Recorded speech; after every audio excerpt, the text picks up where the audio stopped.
સમાચાર હવે સુરેન્દ્રનગરથી, જ્યાં ધોધમાર વરસાદ બાદ સર્જાયેલી હાલાકી આજે પણ યથાવત છે। ઓગસ્ટમાં પડેલા ભારે વરસાદમાં સુરેન્દ્રનગર અને વઢવાણને જોડતા જીઆઈડીસી કોઝવે પર મોટા પાયે ધોવાણ થવા પામ્યું હતું। જો કે આજ દિન સુધી પાલિકા તંત્રે મરામતની કામગીરી નથી કરી, જેથી વાહન ચાલકોને મુશ્કેલી વધી ગઈ છે। મહત્વપૂર્ણ છે કે મહિનાઓ પહેલા આ કોઝવેના રિપેરિંગ માટે ₹9 કરોડનું બજેટ મંજૂર કરવામાં આવ્યું હતું। જો કે આજ દિન સુધી કામગીરી કરવામાં નથી આવી, જેથી લોકોને હાલાકીનો સામનો કરવો પડી રહ્યો છે।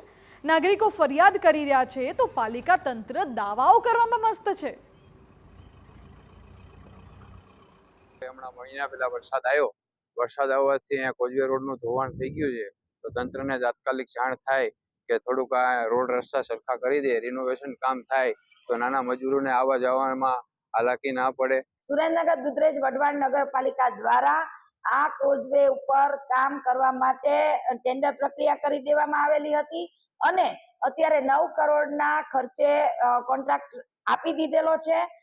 ત્યાં નવો કોઝવે બની રહ્યો છે અને એના માટેની કામની પ્રોસેસ ચાલુ